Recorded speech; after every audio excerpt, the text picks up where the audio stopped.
Isa pa, no, lagyan dito sa tama si Mr. Jaime na huwag tayong manghihinayang. Kasi mga iba, issue pa lang, maliit pa lang, may konting sakit, like cancer.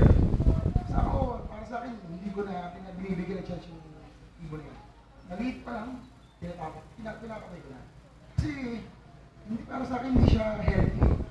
Hindi niya nagagawa eh. Pero, hindi ako masabi, pero ako yung taong ayaw sa gamot. Ayaw maggamot ng ibon. Hindi ako naggagamot. Siguro prevention, minor. Pero yung antibiotic, mas nabibigyan ko ng antibiotic, hindi ko nabibigyan yan. Gababa ko na yan. Hanggang hindi ko siya ilalaban. Kasi useless din eh, gagamutin natin. Pero yung gamot, nakatulong siya.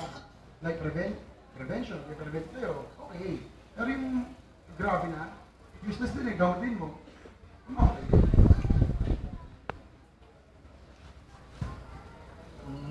Yung sa akin naman sa sisiu, sabagay pare-pareho rin tayo, alam na rin natin yung time na sa puso, totoo yun. Yung pag may puso, talagang hindi siya healthy. Yung medyo may matigas siya, alam natin pare-pareho yun eh. Saka once na nagkasakit ng pitson, kung may mga breeder din lang kayo, huwag nyo nang piliting buhayin sa gamot. Huwag nyo nang piliting buhayin sa antibiotic kasi sayang panahon eh. Sa pamimili naman ng sa kalapati kasi kailangan natin na tayo mismo marunong tayo sa tumingin sa mga breeder natin, tayo mismo mag-oobserba. Huwag nating pamamahala sa mga nag-aalaga dahil may time yung malasakit hindi natin talagang nakuha yung buong buo eh. At saka sa mga breeder naman obserbahan niyo yung breeder nyo. Once na nag-anak ng may sakit o tingnan niyo yung breeder na yon. Baka may possibility halos lahat ng iaanak ganun.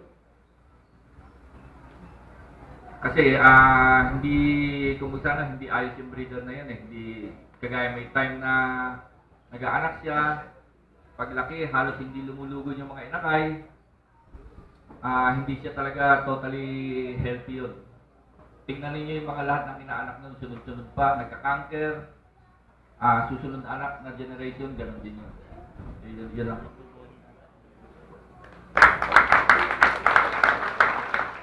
Meron pa?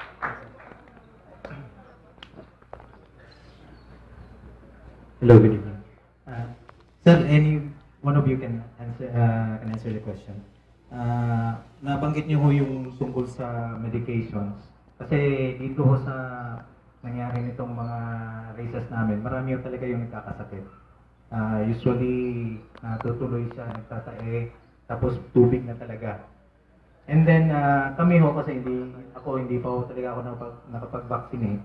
Ano ho may advice niyo sa amin na paraan para ma-assure na talagang hindi basta-basta kakapitan ngayon sa karera?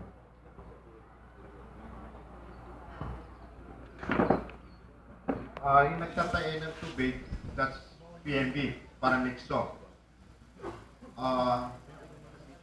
Ako, I do pigeon pox 45 days, PMB vaccine 90 days. Before I did it, pag win lang, binabaksin ko. But lately, may nabasa ko, it's more effective pag 90 days yung vaccine. So, would advise, dahil sa daming sakit ngayon, you should vaccine your birds. Dahil pag tinaman yan, no way naman nanalo na yan. And I do use preventive medicine para hindi magkaroon ng coccidiosis, hindi magkaroon ng mycoplasma, ornithosis. I do what's called the cleansing, just to avoid those mga sakit na yan. Regarding sa vaccine, yun ang pinaka-importante kailangan ng ibon. Because yung mga PMV virus, kasi parang una nakukuha niya sa dumi ng kulungan. Then, minsan umiikot yung mga panlaban natin, mga athlete natin, umiikot. Siyempre, hindi natin alam kung nakikita ba na, hindi natin nakikita na saan sila pupunta, lumalay, may nakakasama ibang ibon. Yun din ang cause minsan ng PMV. Bali sa virus talaga eh.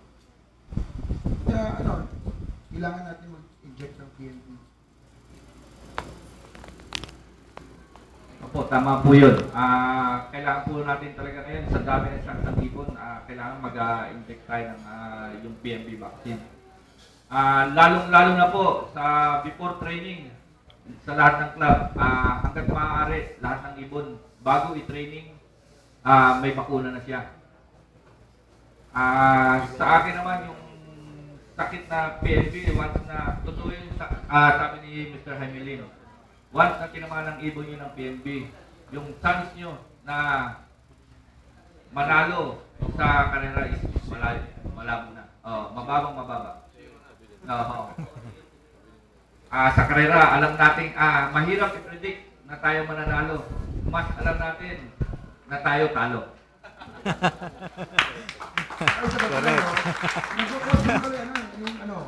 Para sa akin, dapat maging sensitive tayo lahat. Ika nga, mga iba naghahanap pag nagpapa-ranging, may mga kasamang ibang ibon. Ano na yun parang natural na sa mga fancier na gusto nila pumasok. Madagit. Ako, hindi ko ginagawa yun. Kahit na nakita kong PHA pasinsin niya, hindi akin. Binubugaw ko. Never huwag kayong magpapasok ng ibang ibon sa kulungan ninyo. Ibon nyo lang. Kung may nabili kayong ibon sa ibang breeders, gawin nyo muna siguro. Kahit na, na yung maayos yung breeders sa breeders nyo, i-quarantine nyo muna. Para sure. Lately, I heard not only paramyxovirus ang problema. Salmonella, paratyphoid, maraming tinamaan ngayon. So you should be careful with salmonella. Yung yatawag na paratyphoid. Ang bilis mamatay yan. Sir. Sir. Sir, follow up na po. Yung breeder ho ba na survivor siya ng kahit aling sakit na to, para typhoid, para mixo, pwede pa ho ba kayang gamitin yung as breeder? Pwede, but I'll have to caution you, carrier sila. Once gumaling sa paramyxo virus or sa paratyphoid, carrier sila.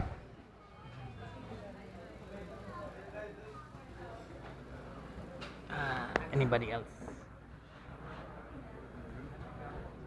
Ganda kayo po. Tatanong ko lang po, meron po kasi yung inahin na dati. Nag-ano po siya dito. Pero ngayon po, ayaw na po yung super bata pa. Ayaw po bang Nag-vaccine ka ba? Hindi ka nag-vaccine. Yun hindi ko masagot. But dito sa PNV vaccine, infertility is very high. Sa cock, na wala ng similya, sa hen ay umiklog. That's the risk you have to take pag nag-PNV ka. But I prefer mag-PNV, even my breeders nag-PNV vaccine ako. But some of my co-members sa PHA hindi nagpa-vaccine ng breeders. For me, takot ako na i-transmit nila sa mga sityo na pagkarera. That's why.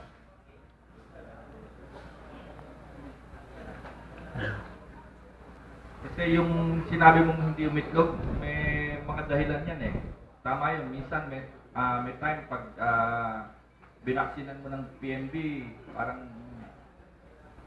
at least parang nawawalan si Milya o na parang naaano yung fertility niya eh. Pangalawa, i-check mo yung ibon, baka naman may sapola, ganyan. Isa rin dahilan yan na kaya hindi na siya umitlog.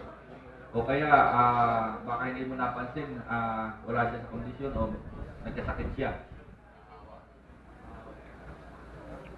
Yung hindi umiklog, that's the chances you have to take kasi no animals or mammals are perfect. Like the bird nag-binit ko sa noong December kay Dorson yung set na bloodline isa ron ay umiklog eh. And I've been breeding dogs. There's some dogs na hindi nakakabuo. I have Maltese na up to now ilang breeding na hindi siya nag-breed. Hindi siya nag-pregnant. So meron din tao, di ba? Baog, sabi nila, or hindi nakakabuo ang babae. Same thing with animals maybe.